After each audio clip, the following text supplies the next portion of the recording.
ఇప్పించాలని చెప్పి వాళ్ళు అడిగినా సరే దాని మీద స్పందించకుండా ఇంకా నలుగురు మాట్లాడే విధానం నేను కట్ చేసి దబాయించి ఆపి మీ ఉపన్యాసం మీరు మొదలెట్టేశారు.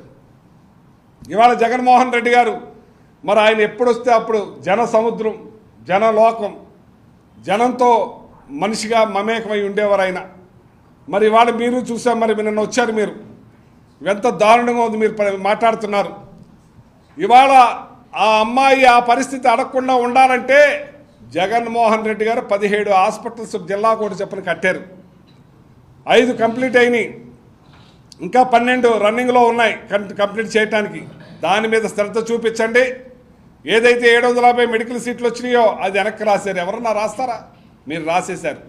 కానీ అవి ప్రైవేట్ పరం కాకుండా జిల్లా మెడికల్ కాలేజీలని కంటిన్యూ చేయాలి, ప్రభుత్వమే నడిపించాలని చెప్పి నేను కోరుకుంటున్నాను. మరి ఇవాళ జట్టీలు, ఇవాళ ఎవరో మొన్న దండేలో ఏదో సినిమా, ఆ సినిమాకి ఎక్కడ గుజరాత్ వెళ్ళి వాళ్ళ బతికే పరిస్థితి వస్తుందని చెప్పి ఇక్కడే జట్టీలు 6 జట్టీలు మొదలెట్టాడు ఆయన. అది మేము చూపించుకుంటాం రాలేదు. ఆయన డెవలప్మెంట్ చేశారు జగన్మోహన్ రెడ్డి గారు. ఏదైతే పోర్టులు కట్టారు ఆ పోర్టులు కూడా మేము చూపించుకుంటాం రాలేదు. కొన్ని కంప్లీట్లు ఉన్నాయి, కొన్ని కంప్లీట్ దశకు వచ్చినాయి. ఇలాగ ఒకటి కాదు, ఏ గ్రామం వెళ్ళినా సచివాలయం దర్శనం ఇస్తుంది, ఆర్బీకేలు దర్శనం ఇస్తాయి, హెల్త్ సెంటర్లు దర్శనం ఇస్తాయి, మరి గ్రంథాలయాలు దర్శనం ఇస్తాయి. ఇవాళ ఆర్బీకేలను పోలీస్ స్టేషన్ల కింద మార్చేసే పరిస్థితికి వచ్చిందంటే మరి దీని మీద కూడా మీరు శ్రద్ధ పెట్టాలి బాబు గారు అని చెప్పి మిమ్మల్ని కోరుతున్నాం. మీరు ముఖ్యమంత్రిగా వచ్చారు, ఎంతో అభివృద్ధి చేస్తామన్నారు.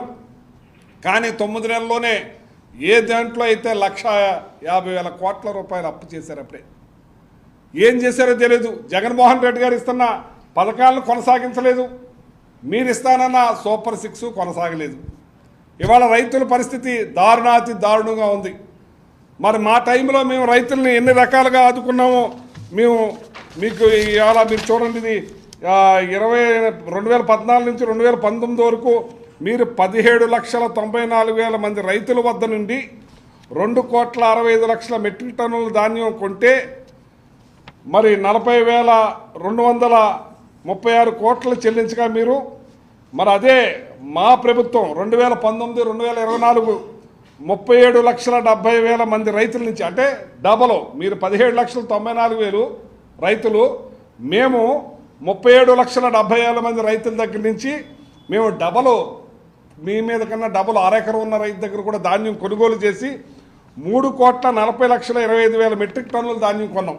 అంటే మీకన్నా డబల్. మీరు 2,60,00,000 మెట్రిక్ టన్నులు, మేము 3,40,00,000 మెట్రిక్ టన్నులు, 25 లక్షల మెట్రిక్ టన్నులు కొన్నాం.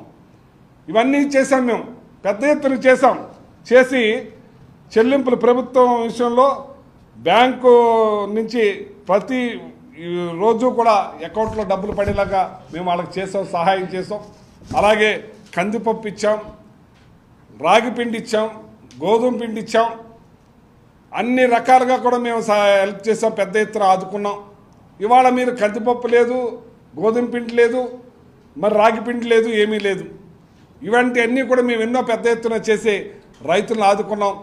మరి ఈ క్రాప్ మీరు ఎందుకు మానేశారు? ఈ క్రాప్ చేయటం మానేశారు. రైతులు ఎక్కడ ధాన్యం అమ్ముకోవాలో తెలియదు. 1,350 రూపాయలు, మేము 1,650 రూపాయలు, ఇప్పుడు 1,720 రూపాయలు గవర్నమెంట్, కేంద్ర గవర్నమెంట్ రేట్ ఇస్తే 1,350 రూపాయలు కూడా కొనే పరిస్థితిలో లేరు. దళారీ వ్యవస్థను పెరిగిపోతుంది. ఇప్పుడు మా టైంలో 16,20 అంటే 16,20కి కొనిపించాం. వాళ్ళందరికీ కూడా అందిని ధాన్యం. ఇవాళ అందే పరిస్థితి లేకుండా ఉంది. ఇవాళ ఎంత దారుణమైన రైతులకి మీరు ఏం చేశారు? ఈ క్రాప్ లేదు, ఇన్సూరెన్స్ లేదు. ఇన్సూరెన్స్ కూడా ప్రభుత్వమే కట్టి జగన్మోహన్ రెడ్డి గారు రైతులను ఆదుకునే కార్యక్రమం చేశారు. ఇవాళ ఈ క్రాప్ లేదు, ఈ క్రాప్ చేయకపోవటం వల్ల ఇన్సూరెన్స్ లేదు. ఇప్పుడు ఏదో ఇన్సూరెన్స్ చేస్తారంటున్నారు. ఇవన్నీ కూడా రైతుల్ని నడ్డిరిసే పరిస్థితికి వచ్చింది. ఏదైతే మీరు రైతులకి ఇన్పుట్ సబ్సిడీ ఇస్తా అన్నారో 20,000, ₹1 ఇప్పటి వరకు ఇవ్వలేదు. ఇంకా ఇస్తాం, ఆలోచిస్తాం అంటున్నారు.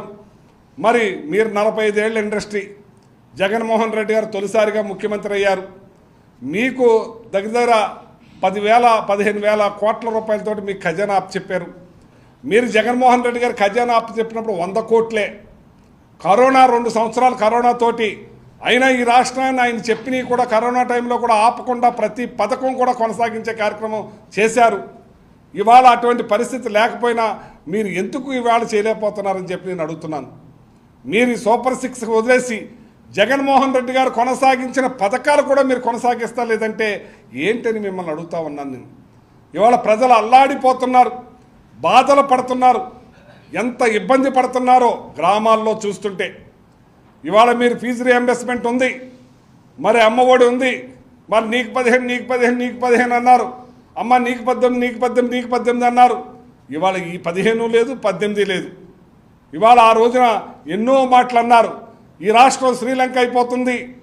అబద్ధాలు ఎందుకు మాడతారండి? 15 లక్షల కోట్లు అన్నారు, 12 లక్షల కోట్లు అన్నారు, 10 లక్షల కోట్లు అన్నారు. ఇవాళ 6 లక్షల చిల్లర కోట్లే అప్పు ఉంది, అందులో 2,5 కోట్ల అప్పు మీదే. ఇవన్నీ కూడా వాస్తవాలు మొన్న మీ ఫైనాన్స్ మినిస్టరే బయట పెట్టడం జరిగింది. ఎందుకు ఈ అబద్ధాలు, ఎందుకు ఈ బురద? ల్యాండ్ టైటిలింగ్ యాక్ట్, ఈ ల్యాండ్ టైటిలింగ్ యాక్ట్ ఎప్పుడు వచ్చిందండి? నిన్న కూడా మాట్లాడారు మీరు ల్యాండ్ టైటిలింగ్ యాక్ట్ గురించి. ల్యాండ్ టైటిలింగ్ యాక్ట్ మీ టైంలోనే వస్తే, ఇదే మీ ఫైనాన్స్ మినిస్టర్గా ఉన్న, అప్పుడు ఎమ్మెల్యేగా ఉన్న మీ పయ్యావుల కేశవ్ గారు ల్యాండ్ టైటిలింగ్ యాక్ట్ చాలా మంచిది, కేంద్రం ఇచ్చింది ఇది, ఈ కేంద్రం మనం నెరవేర్చాలి, చేయాలని చెప్పి మీరు చెప్పి అప్పుడు మేము వస్తే దాన్ని మేము కంటిన్యూ చేస్తే దాని మీద బురద జిమ్మి దాని ఆస్తులు ఏదో తాకట్టు పెడుతున్నారని చెప్పి అబద్ధాలు చెప్పి మళ్ళీ పేరు